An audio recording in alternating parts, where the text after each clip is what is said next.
And there he is to choose the man who is to become the king.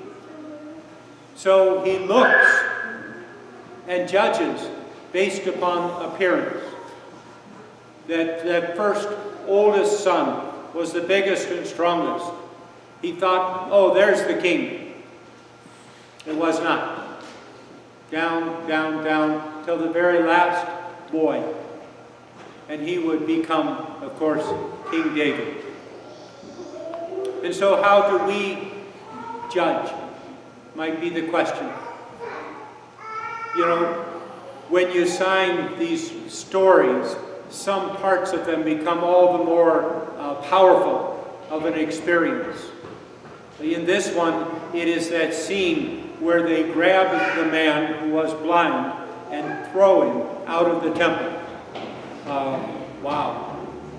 And it makes you aware that even now there are people being thrown out of the church. Why? Because of judgment. Of judgment of the people in the church. We judge based upon appearance. God judges based upon what is inside. And so part of the message for us is to lay aside our judgments of one another. That's not our job. Our job is to encourage, to help, to support, to love. As I mentioned, we have a beautiful example of this inability to see in our gospel, the rest of the Masses this weekend. The story of the prodigal son, or the man who had two sons, right? And you know the story, and the question is, which of them is blind? Which of them does not see? And of course the answer is both, right? And which one is like you? Again, the same answer. Both. We are both of them. The youngest son is blinded by his ambition, what he wants, blinded by his selfishness, blinded by his lack of gratitude. The older son is also blinded by his lacking of compassion for his brother. He's blinded by his anger. And he's blinded because he too is not grateful. Both of these boys in our story were born and living in a home with a loving father and food on the table. They had a good life. But neither of them saw that. The younger son, he saw only what he wanted. The older son, he saw only trying to earn things. He did not see himself as a son.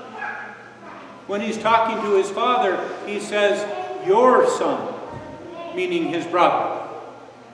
And he talks about himself as working for his father, not as his father's son. He's blinded.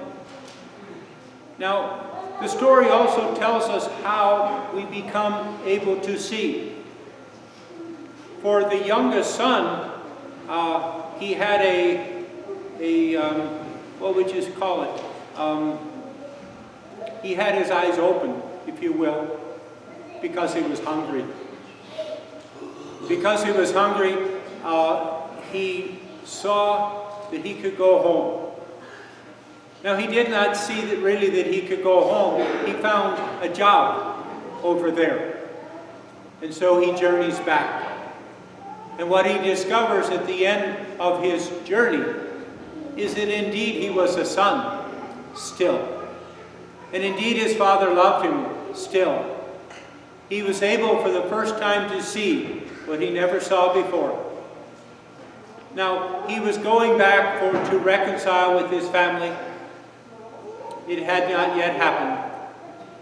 We see that at the end of our story, where his brother is standing outside, refusing to come in. Reconciliation takes time. That's why Lent is not one day. That's why Lent is 40 days. Actually, it's our whole life of reconciling with God, of reconciling with our brothers and sisters. It would take some time for this youngest brother to develop again the trust that he had lost. And for his older brother, who was controlled by his anger, to become again grateful for his brother, for his father, for his family. He was still, at the end of our story, blind. He did not see. And so the question for us again today is, how are we blind? How do we need to learn to see? Is it possible? Again, so hard to see what we do not see. What happens?